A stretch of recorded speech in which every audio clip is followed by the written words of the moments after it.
Hi and welcome to Less Pedaling. Today I've had my friend drop his bike off. He's trying to change his tyres over. I don't think there's much wrong with the front one, but he's had a couple of punches out of the back. So he's going to change over to something a little more suitable for the winter. So what we've got is some Panaracer Gravel King. So I'm going to be popping these tyres on and taking these on. He runs tubeless, so controversial. So we're going to be taking these wheels off, taking the tyres off and replacing with the new ones, just in case anybody's not done it before or you're interested in seeing. It's pretty basic stuff really, but it's interesting if you've never done it. And also if you're looking at changing to tubeless tyres, then it might be of interest to you as well.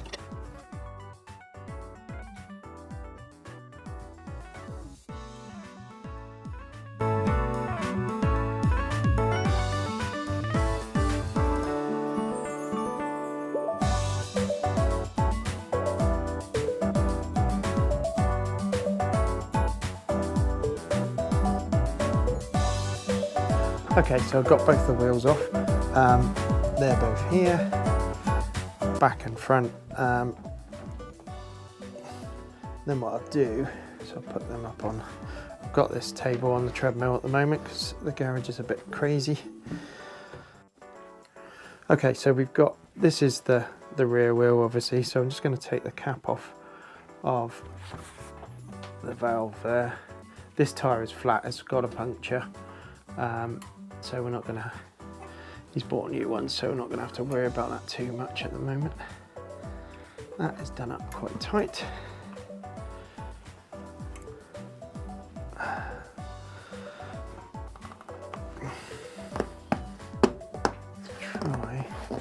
Okay, I'm not gonna worry about the valve too much at the moment. So this one's already undone. What you need to do is get the rim, the bead, sorry, off of the rim all the way around. It should just pop off once the tyre's deflated. If you had a tyre that's already done up, obviously you will need to take the air out. So that's all done. Brute force.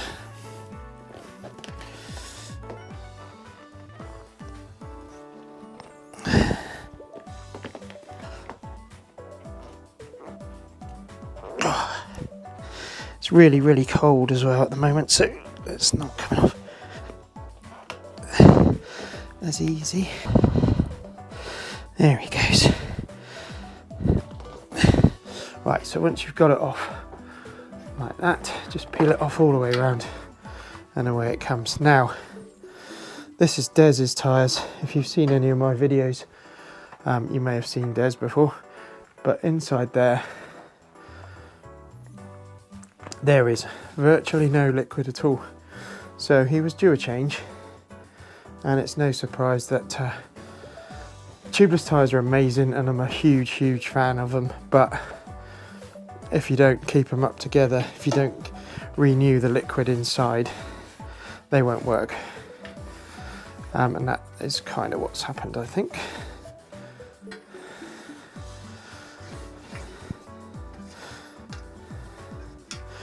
Now, what I'll do is just, so you've got your valve in there. I shouldn't need to take that. What I'm going to do is remove the core, which is this piece here, with a valve core remover. Spare valves and a valve core remover. Always handy to have these. They're just a few quid or a few dollars, whichever you want to say.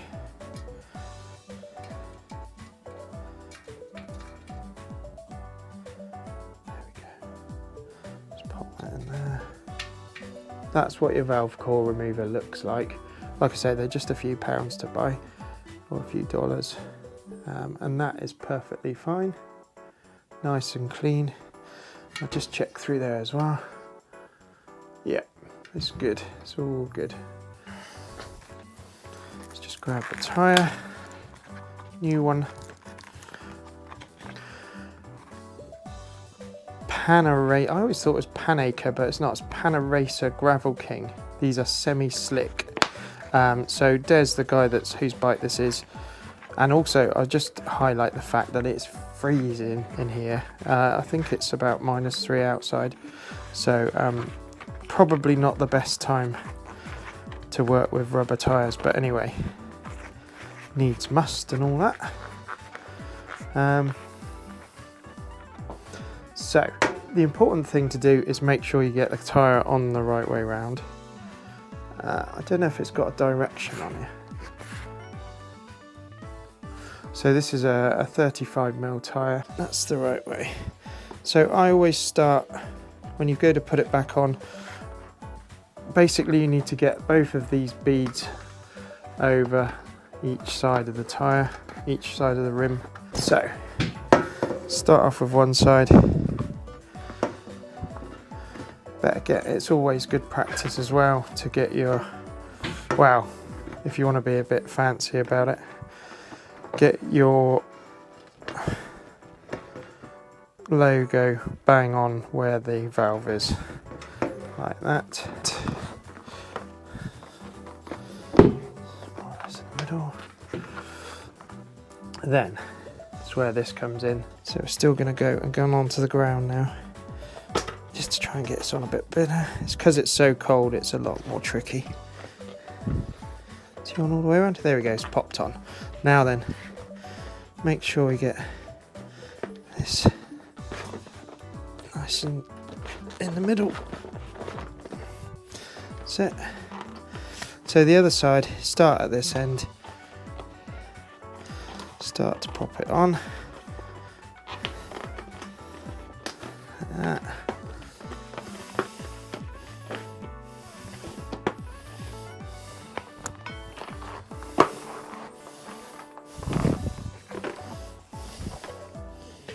Okay.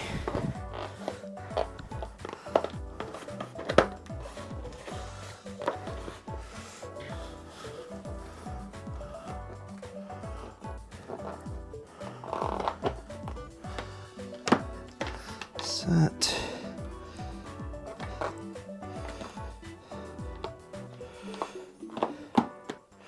So this little gadget, let's try and see if you can see it there. Hook it on like that underneath there, and then you hook it onto the rim, just pop it over like that, and it works really well.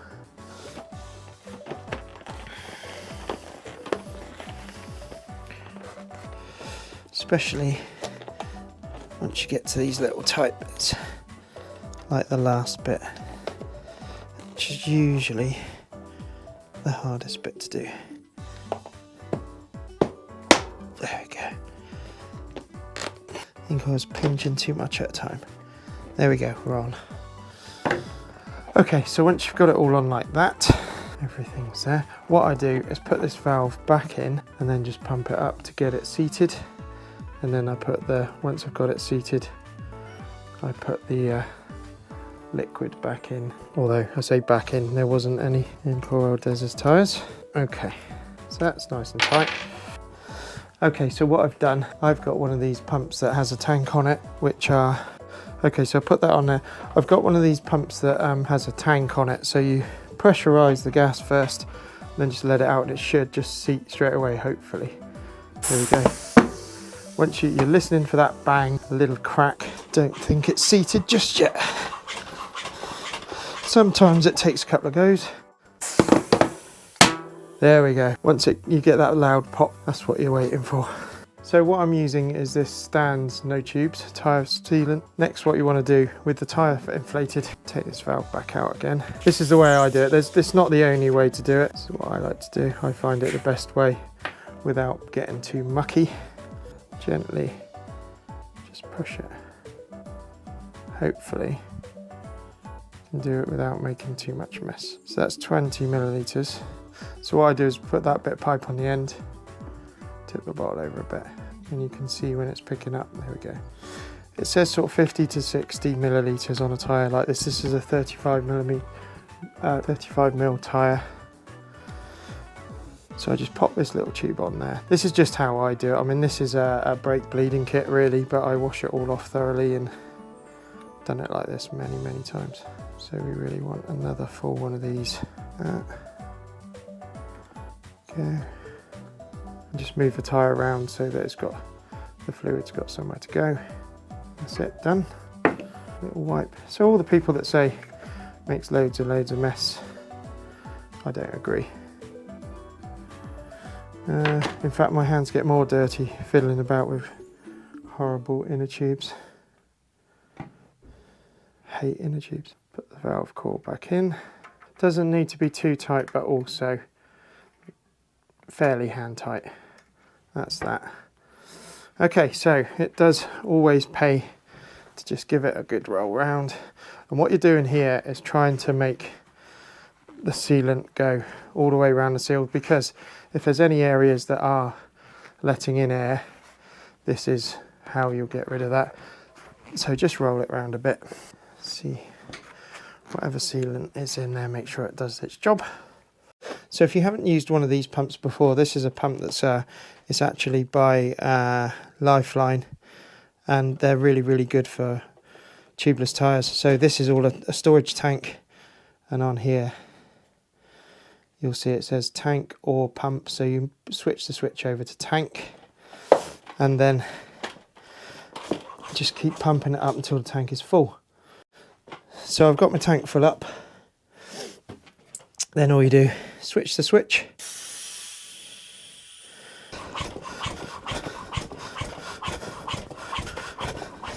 give it a bit more,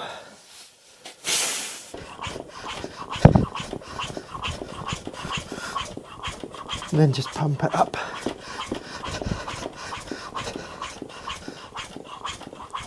As normal. So we've got the tyre back in, just using this. This is a through axle bike, so it's relatively easy to get it all back on together. And that's the beauty of, I know I've done videos on the differences between the Marl motors and between the e-bike motion ones and the Fazuas, but that is one beauty of these bikes. It's just a normal back tyre. Okay, so that's that one done. This is, if you're interested, it's a 6mm Allen key, but obviously it's only relevant to this bike, so your bike may be different. So now we're doing exactly the same with the front wheel. This one doesn't have anything wrong with it. Then just release. Hopefully it's already popped, so that should be enough. Just let it pump up a bit. So you can see on here a little bit of seepage. It will sort itself out. Not got much battery left on the GoPro because it's really cold.